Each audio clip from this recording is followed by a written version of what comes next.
Listen, fam, this stir fry right here was bussin'. Let us show you. It's quick, easy, and tastes just like takeout.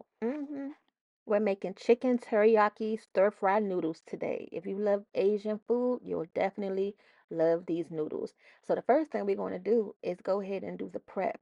Now, the chicken that we're using today was some Caribbean marinated chicken, but honestly, the flavor isn't that strong, so we're really not going to get that much Caribbean flavor going. It may be a little hint, but the flavor of the sauce is definitely going to take over. So you can use whatever chicken you want for this recipe, but this was already easy and, ready to go. All we had to do was just fry it up.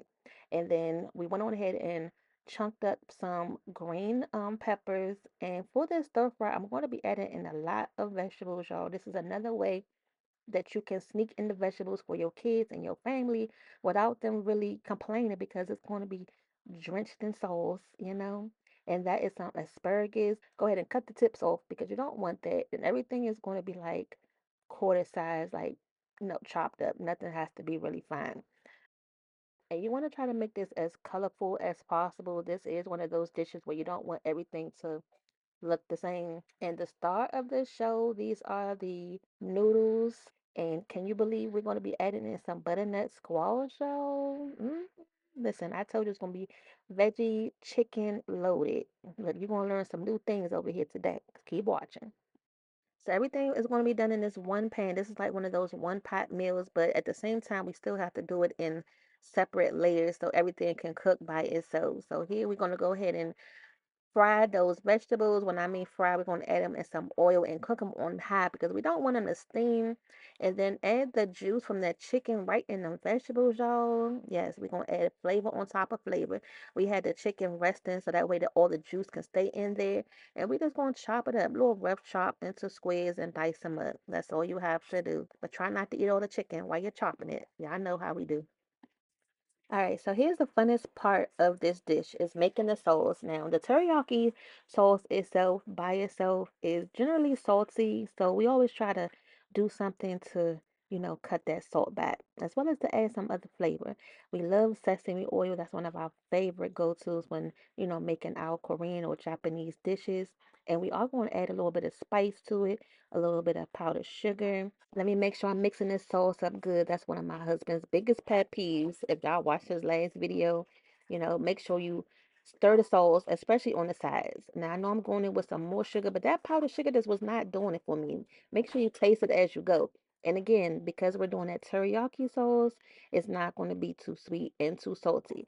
Now, we're also going to add some oyster sauce, which also has that umami taste. So if you love sushi, that dark sauce that you dip your sushi into, yes, so that's what this is. Mixed into there with the teriyaki sauce and the sweetness and the heat.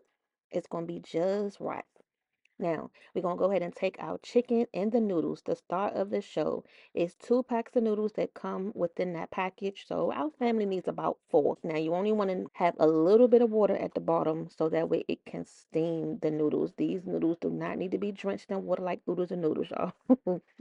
We're going to go ahead and cover it and move the noodles around. The steam from the water and the heat of the meat is going to help break these noodles apart because you want the noodles to still have a little bit of firmness to it, a little bit of bite. They are not supposed to be mushy and gummy at all. And then once we get them broken down enough, we can go ahead and add in our sauce. And we still want to let these noodles cook, while the sauce is simmering and everything is coming together. So if noodles is your thing and you love dishes like this, like pho or other types of like pad thais, let us know in the comments. So this stir fry is almost done, but I know you're probably wondering, like, didn't you say you was going to add some butternut squash in the beginning? Where is it? Also added some more sauce because you just cannot have enough sauce. You can go ahead and drop the butternut squash in there, and this is roasted. You can just eat this by itself, but adding it to your stir fry is going to add another depth of flavor. Now, everything is not going to be the same texture, so you're pretty much adding different textures in this stir fry, which makes it delicious. And we told you we love sesame oil. We love it on rice, anything we can put it on vegetables. Definitely stir fry. Here's the finished product. Here goes our stir fry. Hit and like, subscribe, roll with the fam. And if y'all really love our videos, the most important thing that you can do for us when we first post a video is hype it up. Go in the comment section. It's free. It don't cost you nothing. So that way more people can find us and love on us too. And we'll see y'all back for the next video. See y'all later. Bye. Bye. Bye, besties.